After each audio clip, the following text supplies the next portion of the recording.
Oh, do you think anybody has an opinion about the Dodgers, the Padres, Roki, Tanner Scott? That front office up there printing dollar bills, this front office here giving you a 119 hitter and a 103 outfielder, and those are your offseason acquisitions. So, John, I'm just going to step back, maybe duck under the table, because I think there's some opinions coming here that you'll be firing shots here, and maybe some shrapnel flying in this room before we're done. Here comes Fans Forum. Fans Forum. Okay, let's start off with the guy that gave us money. Okay, let's go to Matthew. Thank you for the donation. He says, if I'm a Padres, I'm worried about re-signing Jackson Merrill. Ownership's lack of spending makes me wonder, do they have money to spend on an extension? Well, again, they own him for 5 more years. And there is a slot position. He earned $760,000 last year, first-year player. If they just renewed the contract, the price tag would probably be a little bit over $800,000 a second-year player, and that goes up till he becomes arbitration eligible after 3 years. So, yeah, the money's there. Now, the question is, do they want to extend him way out and give him a big pay bump and then lock him in through the 5th or 6th year and keep him? We don't know if that's going to happen, but they got so many other issues here. Is the money there? Well, as of this morning, their payroll for luxury tax purposes was $210 million. Ownership leaked out over the weekend that they would be willing to bump up last year's payroll that was 170, bump it from 170, but not to 210. And that 210 does not include Michael King or Jackson Merrill, who they still have to sign. So if somebody's traded out the door here, if it's Cease or if it's Arise, that's going to reduce that payroll. But how much more are they going to go up? Because they still have to sign those 2 marquee guys. There will be a bump. It won't be 170. I'm hoping it's going to be north of 190. I'm hoping maybe they get it to 2, because $200 million would keep them under the tax limit. But to do that, they're going to have to move somebody, and then they have to come up with a dollar value on Michael King and a dollar value on Jackson Merrill. So that's a long answer to your question. They do have some dollars. Good, they have to move some of these dollars around. Make sense? It makes sense, but if they're losing money, there's no way they're going to spend more. Well, they're not ownership. They're not losing money. I mean, record attendance, record revenue, but they're controlling the amount of money AJ Preller spends. Well, there you go. Well, so here's a follow-up comment from Richard, and he says, Fans Forum, if I was a Padre fan, I'm asking 60 sellouts, postseason revenue, where's that money? MLB teams get an average $60 million from national TV broadcasts. Where's that money? Understand, though, the Padres lost their broadcast. The Padres are not getting $60 million. I think they're probably in the 30 to 40 range with MLB streaming taking over the broadcast because of the bankruptcy from prior. Now, granted, sellouts, massive revenue, all-time record attendance. Prices have gone up 4 years out of the last 5. So the revenue stream's there. I guess the burning question, Richard, are the Seidler people taking that money in to wipe out the debt for all the money AJ Preller burned through when he kept spending and not winning? Or are they willing to go back to the luxury tax? They don't want to go above the luxury tax threshold because that means they're writing another check they're sending in the commissioner's office. So they're trying to keep it under the luxury tax threshold. But to do that, they're going to have to maneuver some people away from here and rearrange how they spend their money. You get the sense that we're just not getting the full picture here. You know, it used to be that they were very straightforward on what their strategy and their plans were. Now with this new ownership, number one, I don't even know what they look like. And number two, they don't really tell us how to set expectations. So right now it's just confusion. End of the day, this is a byproduct of what the general manager did. And I happen to like AJ Preller. But at the end of the day, when you give out 10, 12, and 14-year contracts at the mega dollar value, not only are you paying money, your payroll's rocketed. Now you got contracts you can't trade. So now he's got his 4 or 5 guys that he gave the huge contracts to, John. He's got no way to move guys to go get different guys. And I'll give you a prime example. He traded 4 prospects, including number 1 pick. You know, he did this whole situation to Miami to get Tanner Scott. And they had Tanner Scott for 3 months and he's gone. So now you no longer have your closer or setup closer or future closer. The prospects are gone too. And now he's put himself into a corner with big contracts he cannot trade, be it Bogarts or Cronenworth or whomever. Can't trade those. He's got ownership that squeezed him and said, we're only going to let you spend a little bit more. And he's got no way to get better unless he trades Dylan Cease or Luis Ariz. And if he trades them, now you're creating more holes in your roster because of what you did prior. Make sense? The whole thing is a mess. And like, first of all, if the Padres would have scored in one of those 24 innings, they would likely have won the World Series, or at least been in the World Series, and we would have been given the Padre ownership and AJ Preller a lot of praise. But AJ lined up the roster, gave Mike Schilt everything he needed, but the players failed. Yep. So now here we are. I mean, Peter Seidler wanted to spend that money too. He wanted to go all in. And, you put all your chips on the table and the roulette wheel goes black rather than red, and you're screwed. I said I thought they had a 2-year window to get to the World Series. We've been doing a lot of these podcasts for almost 2 years now. Yeah. I said this is a 2-year window because all the money he gave out and his contract extensions and these going to be older players, this is the window has to happen. And they got close to it and they didn't get it done. And now Peter passes. And now the incoming leadership is of the opinion payroll has to go down. We can't do this. We can't be writing $40 million checks to the commissioner's office because we have to make this luxury tax payment. So that's why they're squeezing this thing down, but he's in a really, really tough corner. Richard, that's an explanation. I hope at least that's my perspective, and I don't think I'm wrong on this. John, next question. Okay, I need you to put on your helmet and your shoulder pads. You're going to get a shot right here. You ready? Ahead. Okay, let's go to Jordan. He goes, how is this dinosaur still kicking? And who on earth is listening to these meaningless takes? Jordan must be, because he's responded to the topics on the table. Exactly. What am I supposed to do? Lie? I'm not going to cheerlead. I'm going to tell you what's going on. I'm going to give you the data. I'm going to express an opinion. If you value it, that's great. If you don't, you need to tell me. Jordan, you need to come back with a reaction. What don't you agree with what I said or what he said? Feel free. We're big boys. We will take it. But understand this. If you come to net with an opinion, that ball comes flying back and hits you in the face because my opinion is more valid than your opinion. No whining, no crying. I'm not complaining. Dodgers have done nothing illegal. I blame the union for allowing this situation to exist that hurts 25 teams, smaller market teams in baseball. Dinosaur? That's experience. That's knowledge. That's track record reputation in the market. Jordan, if you got a specific bitch, dial us back. We'd be glad to take it and in return serve to net in tennis terminology.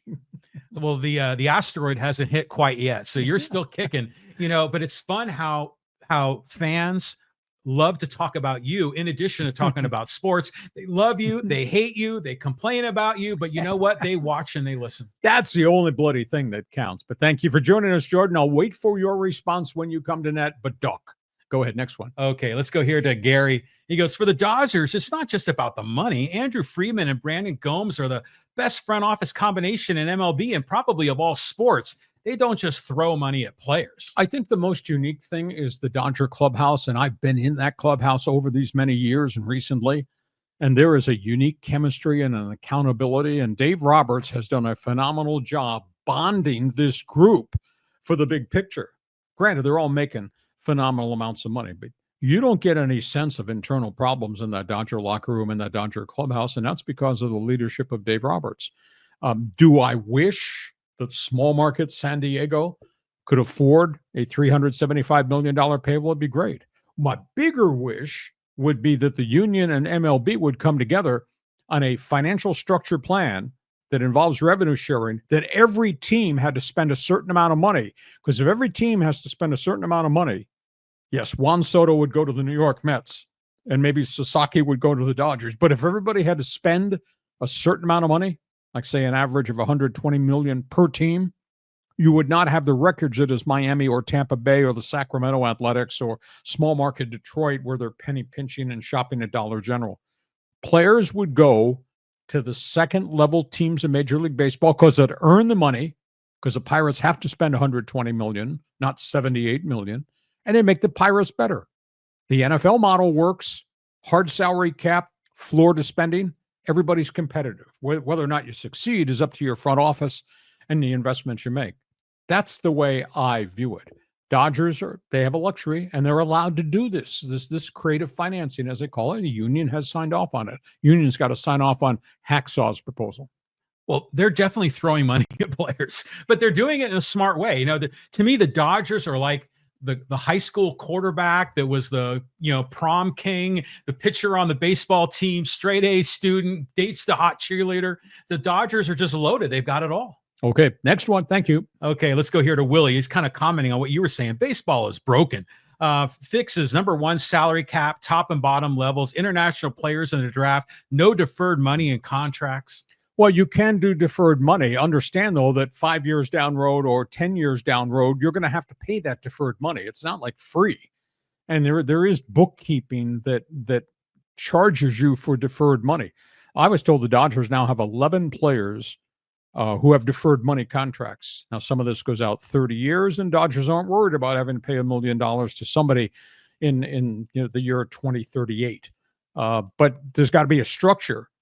To me, the Florida spending is the bigger issue than it is deferred. I don't think you'd ever get a salary cap. We get a luxury tax that works, and there are some people that are spending a luxury tax. Florida spending, I think, solves the whole problem. Well, if there was a floor, let's just say you had to spend 120. Would there be some teams that would legitimately lose money? No, because they're all getting revenue sharing. And revenue sharing right now is an all-time record high. And and the TV ratings have rocketed. The demographics in baseball, viewership has rocketed. Attendance has gone up. So I think the general consensus, people like the way the game's being played now. Rule changes have impacted that. I think people are coming to games because it's, in a sense, America's pastime. It's still kind of cool.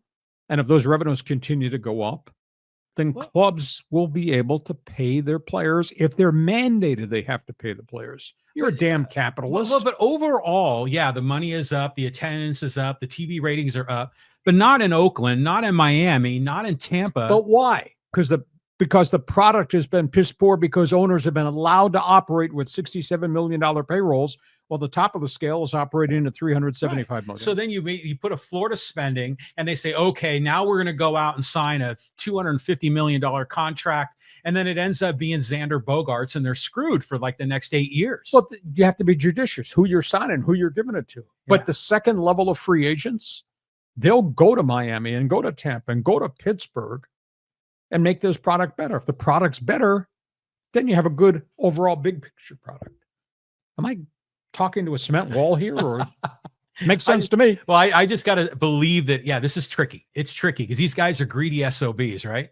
You are, yes. Thank you, Mr. Capitalist. Okay, well, speaking of greedy SOBs, we'll go to the next guy that decided to give us money, and that's David Ramos. David says, Jim Bowden said there will be an investigation because of Sasaki going to the Dodgers. There was already set an investigation by MLB prior to posting. Yeah, that investigation has already taken place, and there was no tampering. And the Dodgers are not going to tamper. They are the Dodgers. Why would they tamper if they still have a legitimate chance to get the guy? This was not a bidding war per se. Most everybody could spend close to what the Dodgers spent on the signing bonus package, from Toronto to San Diego. This was a choice of how he viewed organizations, how he viewed potential to grow, how he viewed how they develop pitchers, how he viewed how they help pitchers who get hurt. And by the way, these guys wear World Series rings, and it's the market in LA, and that involves unique endorsements. So no violations at all from what we've been able to find. David, good point, though. Thank you. Next one. Yeah, next one. Let's go here to Johnny. He says, Roki, you keep forgetting Dodgers also signed an international project, a 17-year-old right-handed pitcher out of South Sudan. Exactly. Everybody's signing everybody now. Now, the Dodgers, a lot of people don't know this, the Dodgers gave up their top 3 amateur players who they were on the line to sign. And they told those guys, we're going to wait for Sasaki to make his decision. Those guys went other places. Pittsburgh signed one, Milwaukee signed one. I'm not sure where the third one went. There were 3 of the top amateur international players. And the Dodgers alerted them, we're not going to sign you yet because we need to get this decision from Sasaki. And those players immediately went to other teams and got higher pay numbers than the Dodgers were offering. So there is a bit of a price there. South Sudan kid, it's a great storyline, but who knows? Who knows whether or not he's going to be a major league pitcher? There's a culture change there. There's a physical change there. There's a style of baseball change there. So everybody does experimental stuff with players from Australia, New Zealand, wherever. I like it. I mean, I think it's creative. It makes the sport more international. Bring it on, man. Okay, next one. Next one. Okay, here, let's go to Ray. Ray. He goes, the issue is the deferrals. It's not quite the same thing with the Padres. I'm a Dodger fan, by the way. It's legal. The union signed off on deferrals. This goes way back, 20 years removed, to the New York Mets and Bobby Bonilla. They were the first one. And at one point, baseball said, no, you can't do that. And then the union stepped in and said, yes, you can. You can't stop a player from structuring a contract a certain way as long as it's legal. So at the end of the day, no problem. And the union signed off on deferrals. And remember, deferrals is like the wife's credit card. Hey, that's great. You got this. By the way, I have to pay for it a year from now, or in some Dodger cases in 2039. But that's for them to decide how they're going to structure their roster and their payers and their payoffs deferred. But the general consensus is revenue streams in baseball are just going to continue to grow. So the Dodgers can afford the deferrals that they're going to owe Ohtani, or what they just did with Sasaki, or what they just did with Tanner Scott, who's got a chunk of his money deferred. Like I said, Dodgers have 11 guys on deferred contracts. But that credit card does come too. It does, but it's like those back-ended contracts. This makes it super back-ended when it's deferrals. But if you're going to have a salary cap, you can't have a deferral system because it just violates the spirit of what it's all about. But you can with a luxury tax. And that's what I think the next thing, I think this is going to come to fruition. I believe there will be a luxury tax will continue, and there will be a floor to spending. They got to get to it because you got to make the other 25 teams in baseball spend and make their product better. You just can't have the owners in Pittsburgh and in Oakland and Miami and Tampa Bay pocketing that chunk of revenue money and not pouring it back into the players. You need to spend it. Well, John Fisher's spending now for the A's, right? A little. Too little, too late. Yeah, but it's something at least. So. Exactly. Next question. Okay, let's go here to Darth Skater. He goes, the NHL salary cap is a model to all other sports. It has created a league that has any team able to beat any other team every day of the season. Now, Darth, I think you're correct. You know, every one of the professional sports has a cap. Now, granted, there's some variations. The NBA's got all these, quote, exceptions, and they're trying to get that back under control. But the NFL has the model that works. The NBA's got their different model. The NHL has its different model, and baseball doesn't.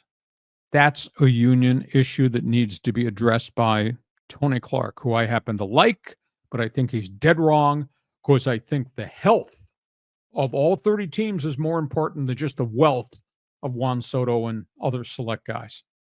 Yeah, I mean, it's a league of competition, and they got to make it so it's competitive, and right now it's not. Exactly. Okay. Next one. Okay, this is to S. Serrano. This is a great take. I like this. He says, the NFL model has 14 of the last AFC West champs in Boston, or actually the AFC conference champions in Boston or Kansas City. That's not parity if you lose large markets because everyone is sick of the Kansas City Chiefs. I think there's damage there if you can't make it really competitively balanced. But at the end of the day, John, you know, Serrano, here's the big issue.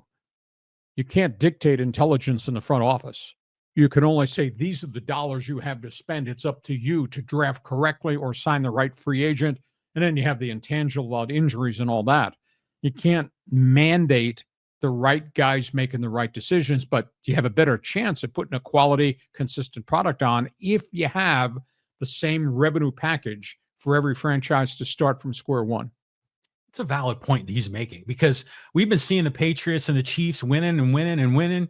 So you wonder, well, yeah, okay, they have got a little bit more competitive balance, more revenue share, but really, does it matter? But is that all cyclical? That's based on Tom Brady having the illustrious career in Foxborough, or what Mahomes and Reed have accomplished. 2 years from now, that might not be accomplishable at Arrowhead Stadium, and maybe that whole thing changes. That's cyclical based on the player, but everybody has an opportunity to be part of that.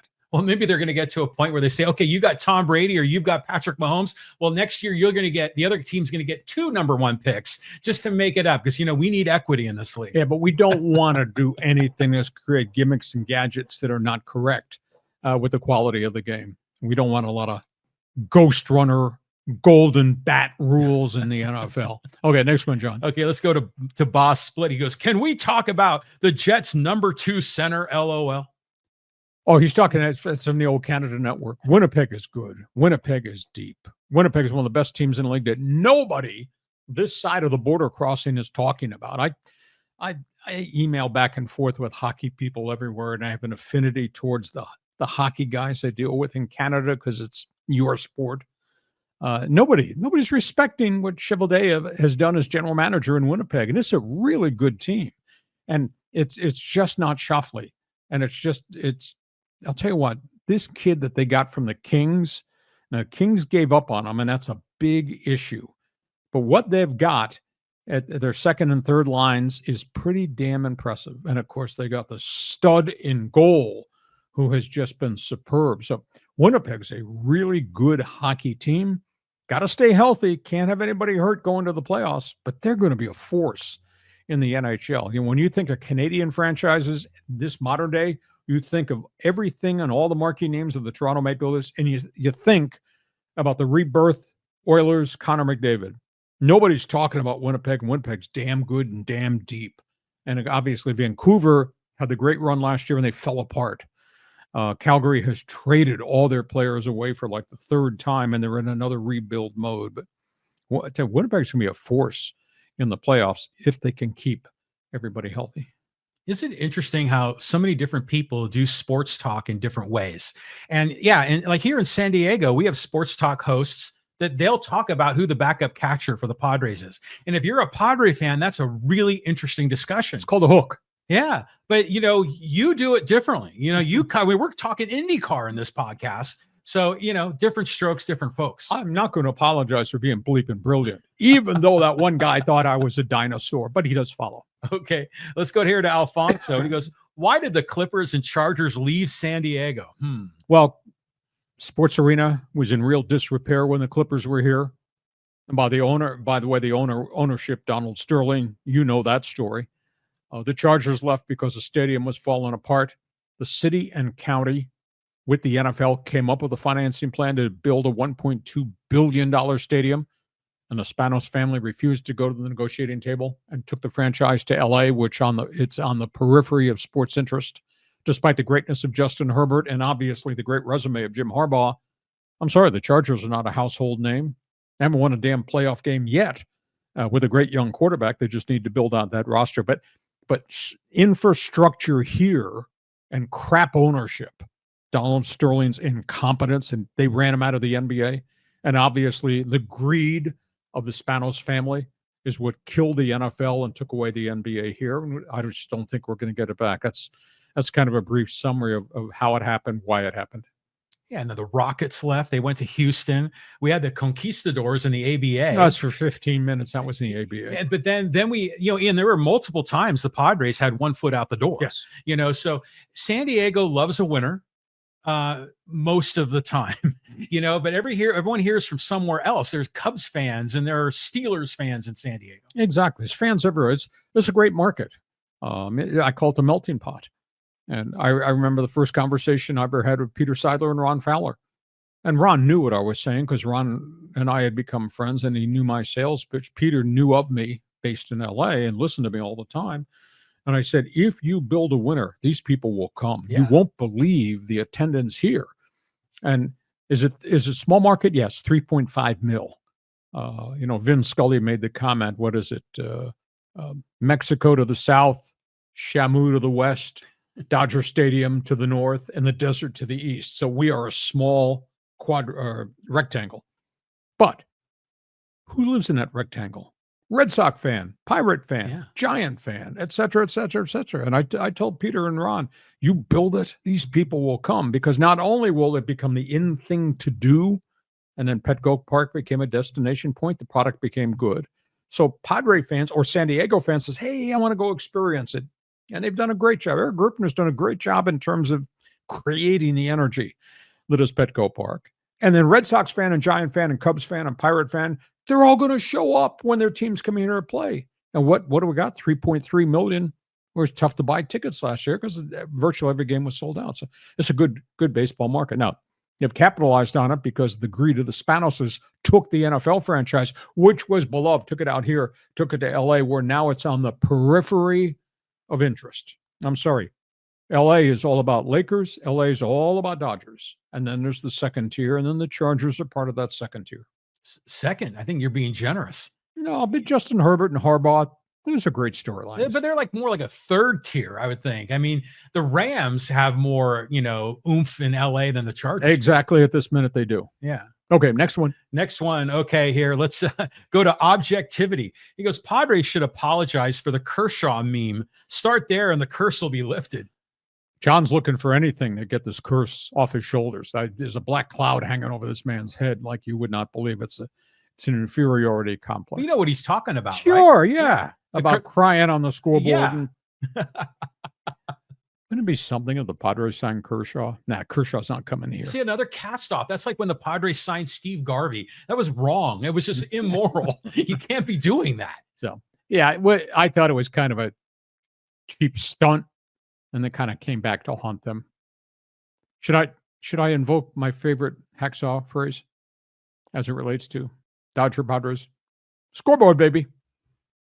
Yeah. I mean, you can't argue with that. I mean, you just can't, Okay, let's keep going. He goes, let's go to Joe. He goes, Hacksaw, do you have any shirts that you actually paid for? I traded a lot of stuff to get all the stuff. I was given a lot of stuff. I've worked for a lot of unique and very different people. And this is me, baby. Is that not the phrase that was on the movie Jerry Maguire? Cuba Gooding saying, this is who I am, baby. Yeah, something like that. Yeah. There's no dress code here. I got a memo. I don't read memos. I don't go to staff meetings. And he violates a dress code all the time. So to answer your question, yeah, I probably do. Hey, those of you who've never seen me on TV, I do dress up. I do clean up on Saturday morning at 6:30 on KUSI. I do wear a shirt and tie, unless you're going to mandate that I have to send out a memo and John and I have to start wearing shirts and ties. So who cares how I look? What's important is the content. Topics on the table. Yeah. No opinions. Yeah. Well, you have a big career in radio, as they say. But, I love you for it. And every time you do roll in with a different sweatshirt, the first time I met you, you were wearing these baggy shorts and like a Yankees sweatshirt that was like the collar was partly torn. And I'm like, that's a sports fan, right? Yeah, exactly. Who are you to critique how I dress? Thank you for joining us. Always glad to have input from you, even you guys out in left field. Go ahead, John. Next one. Okay, let's go here. Another one from Ray. And it just says, well, let's talk about something different here. Rams need to add a tight end, wide receiver too, and run defender to be a legit contender. I would hope Matthew Stafford doesn't retire because I have great respect for him as a player and leader, and even more respect for him as a person and all the charitable things he did in Detroit. Now what he's doing, exact same thing with he and his wife in LA. It's all there right in front of him, and bring him back. There's a question mark right now whether Father Time is knocking on the door of Cooper Kupp, who's kind of become the second tier wide receiver to Nakua. Higbee, although he's had a lot of injuries, he can still catch passes. But you just think, Ray, about what they did. I mean, they developed an offensive line. They hauled all these guys off the injured reserve list, and these guys really got better and better as the season wore on. And look at how young that defense was and what they were at the start, what Sean McVey developed at the end. Those dudes had 8 quarterback sacks against one of the best offensive lines in the NFL, the Philadelphia Eagles, and they were so close. Had it not been bad elements, maybe they would have won that game, but they didn't. So be it. Congrats to Philadelphia. Now, I'm not down on the Rams at all. I mean, what they've done in the last 2 drafts, if you go back and pull up a depth chart of the Rams defense, of their starting 11, I would bet 8 or 9 are their own draft picks. I mean, that's a hell of an accomplishment to get that many guys contributing. This Sean McVay guy, the more I learn about him, the Smart more guy. impressed I am. I mean, this guy is really something. And do you know how hard it is for a host to talk about that guy? You know where I went to school. Yeah. University of Ohio. Ohio University. Yeah. You know where he's from. Oh, is he Miami? Miami of Ohio. You know how hard that is for somebody who's a Bobcat to talk about somebody that was a Miami Redskin, Red Hawk? Muck Miami. That's what got us in trouble at the fraternity house at Ohio U. Okay. I think McVey is just brilliant. Next one. Okay, let's go here to Douglas. He says, I'm a Steeler fan, and I was living in San Diego at the time when the Steelers blew the game. When I went to work on Monday, everyone just stopped and just looked at me. So he's making reference to the greatest day in Charger history, the AFC Championship win. And again, if you're not aware of what we just did Friday, Saturday, Sunday, go to my YouTube channel because we saluted. This was the 30th anniversary this weekend of the greatest moment in Charger history, the AFC win in Pittsburgh that sent the Chargers onto the Super Bowl. And I never thought that was humanly possible. I thought we were going to get blown out into the river right from the start when Bill Cowher's offense went right down the field and scored. And Bobby Ross would not let this team lose, would not let them think negatively. And he kept preaching, we're going to pound it, we're going to run it. And they took over control of the game, the second, third, and fourth quarters. The statistics, I totally forgotten this. The stats were so lopsided for the silver and black, or the black and gold Steelers compared to the Chargers in terms of yards, snaps, time up. It was so lopsided.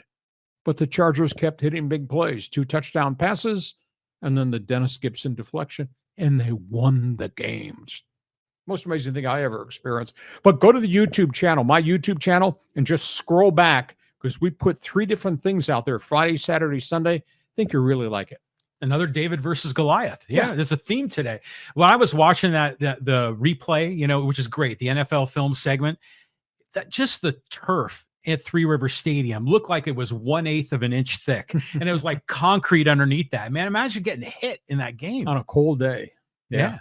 It was a great game. What a great moment. And then coming home to the stadium that night and having 68,000 fans in the rain salute the Chargers that Sunday night after they won the game. So memory of a lifetime. But we came up with this idea, and I said, we ought to do something because the 30th anniversary is coming up, and that's why we posted it this week. So you go back and look. There are San Diego Charger fans. People from LA are bagging on us. That's all you got to root for is you won an AFC championship. Well, it was a success we had. So you embrace it. Yeah, but the other great thing about it is because you were part of it. No, and I mean this in a good way. You were part of that team, and you were kind of a representation of the fandom and the energy and everything that went along with that team. So while, it's not a Super Bowl win for San Diego and for you and your podcast, it's a special moment. Not bad for a dinosaur. Yeah, exactly. Damn right. Okay, let's do a couple more before we get to social media. Okay, let's go here. There is some good. Here's a comment here from Manny's Tacos. He goes, ownership costs the Padres Roki. He left $4 million on the table. Well, there's no doubt about it. I mean, he signed for 6.5, which is the highest bonus the Dodgers have ever given out. See, the Padres' problem was they could have traded for more international money, but that would have meant they would have had to trade more guys from the farm system to get the international money. The Dodgers made 2 trades on Thursday night.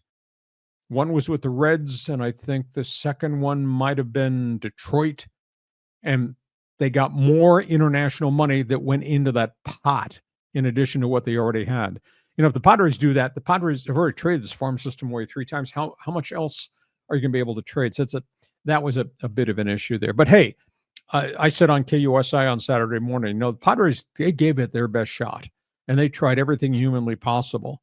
And at the end of the day, Sasaki, it wasn't a money thing. Sasaki chose the Dodger organization because of success. And I also think an intangible, the amount of endorsement money, because they presented him what Dodger baseball had become on the Pacific Rim with corporate sponsorship. They said, you could be part of this. Whereas the Padres corporate sponsorship probably would have been a lot less. I think that's an intangible part of this equation. I wonder if Peter Seidler was alive, if Roki Sasaki would have signed here, because I'm sure all the controversy going on with ownership must have spooked him. Yep. Oh, I don't want to go there. Why not go to the Dodgers? I concur. I think the squabble, the timing of the squabble was really bad. But again, Peter could not have changed anything. Peter could only give out this amount of money because it was a fixed amount international pool that any of the 30 teams could use. And the only way you could add to it would be by trades. And the Dodgers did make 2 trades right before the deadline that gave them a little bit more, but it wasn't a volume of money. The other angle to this is some people are saying Roki went there because of the heritage and legacy of the Dodgers with Jackie Robinson. And I'm thinking, okay, that's a legit point. But then on the other hand, I'm thinking, here we go again, the high school quarterback with the beautiful girl and has also been a societal, shaker and mover, changing culture in America. The Dodgers are like perfect. Dodgers have the history, not just Jackie Robinson, Fernando Valenzuela, all things Mexico. Obviously, what they did on the Pacific Rim and all the great Oriental players that they've got. Oh, don't say that. Oriental is an exotic term as I view Oriental. Okay. Well, you're a dinosaur. That's right. Thank you. But you look at what they did on the Pacific Rim with all those players, what they did in Latin America. I mean, the Dodgers they planted their flag. Now, that goes back to the 1940s. That's a long time ago.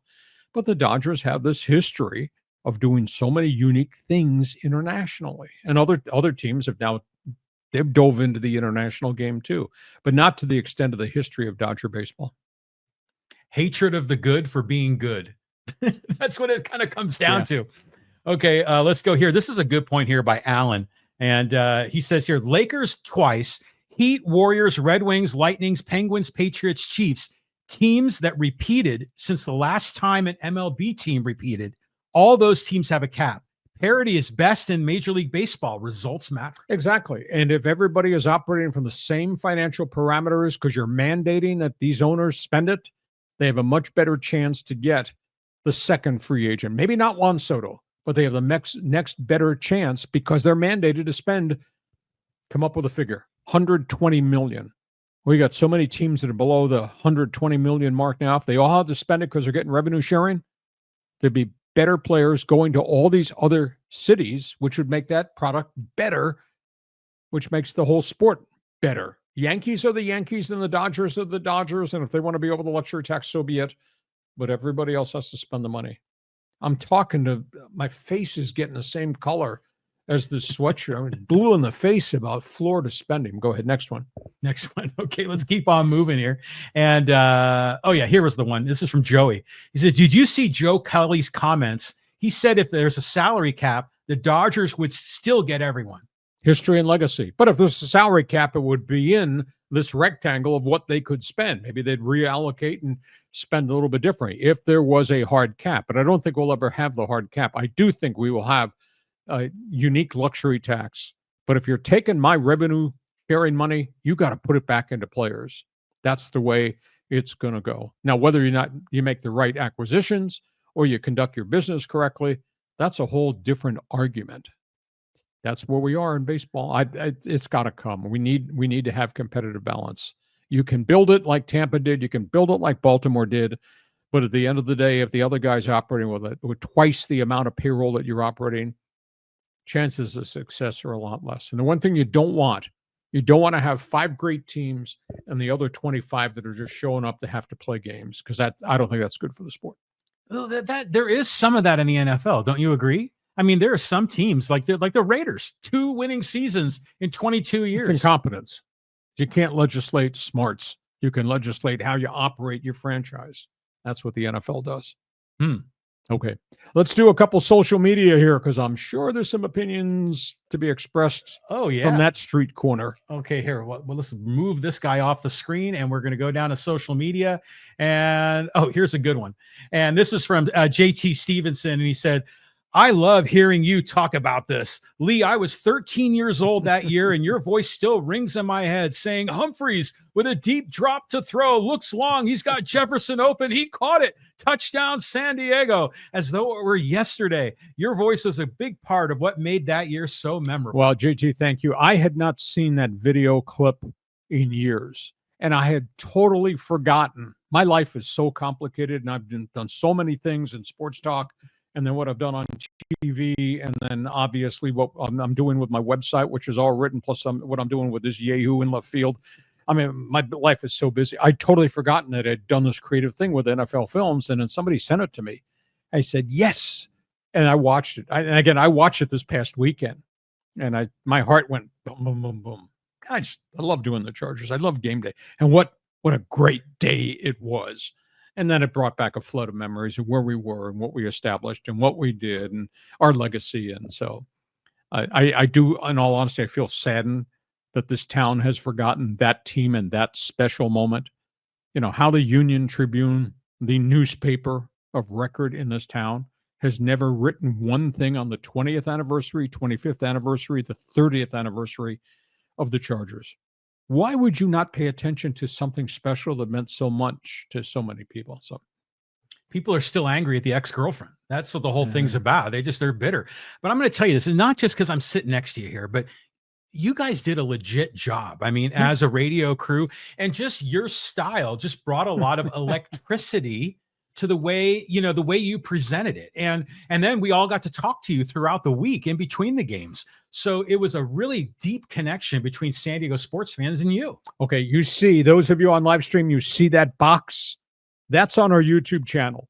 If you just go to my YouTube channel and scroll, you'll see the 3 different segments that we did on the 30th anniversary. The road to the Super Bowl, the players and the people on that road to the Super Bowl, and then actually the NFL films that I worked with when we created this short vignette about that game. And then take it, what you do is you take the link and you put it in your email box and you hold it forever. Then you've got hands to it. And I'd totally forgotten that was there. Well, now we've got links on the Lee Hacksaw Hamilton YouTube channel. So now these videos aren't going to be as hard to find. In fact, if you start Googling Chargers, Steelers, 1995, a lot of times this new content's popping up. Glad you enjoyed it. We like doing it. And now it's brought back great flashback memories, even for people who don't like dinosaurs. Go ahead. Next question. Okay, let's talk Raiders. And this is with Cerbeza. And he goes, wow, Lee, you are actually cooler than I thought. Are you starting to like the Raiders after last week's fiasco? Just kidding. You're actually cool, Lee. I respect your opinion. Don't always agree with it, but I'm sure you don't care. I want to see them turn the corner. John made a comment months and months ago. The NFL, as great and successful as it is, the NFL would be better if the Raiders product and their entourage was a good team. I totally agree with you there. The NBA is better when the Laker heritage is winning games. So I would hope that they can fix it. Tom Brady is the one now that's having great input with Mark Davis.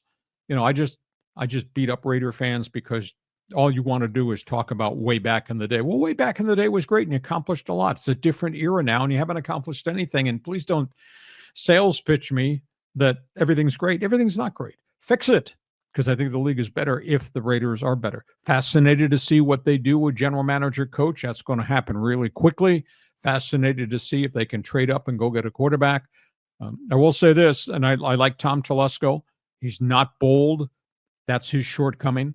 At the end of the day, he left them 10 draft picks and $107 million all-time record in cap space. So I'll be intrigued to see whomever comes in the front door, if they can fix it, how quickly they can fix it. But you got to have a quarterback. The mystique, and there's no team in the NFL that's like the Raiders. Exactly. There are fans of teams. There are loyal fans, diehard fans, but Raider fan is something different. They are loyal to that team till the day they die, but in a lot of ways, that pirate with the patch over his eye signifies everything. Yes, it's like a brand. It represents who they are as individuals. So you're right. When the Raiders are relevant, the NFL is better. Concur. Let's move on. Another social media shot. Okay, Padres here. This is from Sandy. He goes, Padres should just vanish and go bye-bye. They will never have money to sign for the best. They'll never win a World Series. Just go away. Go to Vegas. That's where all the losing teams are running to. You know what? We should have a rule that if you're going to take a shot, you must present your driver's license so we can identify you as to who you really are. Who you're representing? Dodgers, Giants, Yankees, Mets? No, it's okay. That social media is great. It can be so unsocial sometimes. We're trying to talk about the specifics of the issues and how you fix it. And this guy he wants to throw a hand grenade from behind the fence over there towards the other guy. Come on now. That's social media. Social on social media. Yeah, exactly. Everyone's throwing bombs, We have to get someone in here to moderate the content. We need some censors. Thanks, Andy. Okay, let's go here to Dorothy. And she's talking about the salary cap. She says the players union isn't against a spending floor. As in the past, they have countered any discussion of a salary spending cap with a requirement that there would be a spending floor. And it has been the owners who have been against the idea of a spending floor, which is why there hasn't been any serious or significant stance on negotiating a spending cap in past CBA negotiations. Well, it's more on the union than it is owners. And it's the owners are the ones that need to stand up and call it as it is. I put this on Tony Clark. They could fix this. Have to fix it. We can't have 25 teams where it's not important, and 5 teams that are always in the pennant race. I don't think that's good for the sport. I grew up a baseball fan. I came from a baseball family. I grew up watching as a kid the Yankees, then the Mets. I was there, Dodgers, and the old New York Giants. And obviously, I made my career doing this, covering this. And my thrills involved the big money teams. Going to Yankee Stadium for the first time with my dad. Going to Ebbets Field with my dad. Going to Vero Beach, broadcasting my talk show. First time ever with the Dodgers. I thought I was going to have a heart attack and die. I was so excited to be there for a lot of different reasons. And, I like the Angels. I want the Angels to be good. I don't like what Artie Moreno's allowed this thing to deteriorate into. But so we covered from a lot of different angles. Part of it being a fan, part of it's being realistic about what the sport should be. I think I'm the smartest guy around. I am bleeping brilliant. Now, if you look at all the different professional leagues, it seems like they have a cap, but there's always an exception. Sure. There's like a luxury tax or there's a franchise tag or something. But is there a hard floor in any of the leagues? NFL. Okay. NFL has the hard floor. NBA came up with a salary cap, and then the agent's creative genius allowed them to create exceptions. Larry Bird rule. Yeah. Or exceptions, trade exceptions, injury exemptions. And so there's ways around the NBA cap. The NHL's got a hard cap, but they also have a way in which, because the NHL revenue streams are a lot lower, in which the players had to pour money into a side account, and then money would get paid back once the NHL revenues grew. So each league has the other leagues, not the NFL. Each league has unique exceptions. NBA is trying to reel back in all the exceptions they allowed to happen because of the smart agents that were out there. They need to get that back under control. And they've created these things called, and I can't explain it, it'd take forever. You don't want to hear it, but they have created things like, all of a sudden there's a tax apron. If you're over one level, then there's a tax apron, which involves penalties, draft picks, etc. And then there's a second tax apron, and you don't want to go to a third apron because it'd be fatal for your franchise. It's hard. It's very, very complicated. But baseball's got to work on it. They got to fix this. Milwaukee and Seattle and Pittsburgh and Tampa and Miami got to have better products on the field because their owners have to spend more money because they're getting money. Well, do you feel now that it's a whole new level of we're fed up with some teams spending gazillions? Because we used to always be angry at Steinbrenner for signing or was Cohen. But what the Dodgers are doing right now is a whole different level. But it's legal because the union agreed to it. Right. Well, I sometimes I wonder, when the union agreed to the current CBA, I don't know how many years ago that was, could they have envisioned that it would turn into what it is now? There's creative geniuses out there that do creative things all the time. That's what the lawyers and the player agents are all about. It's an intriguing question.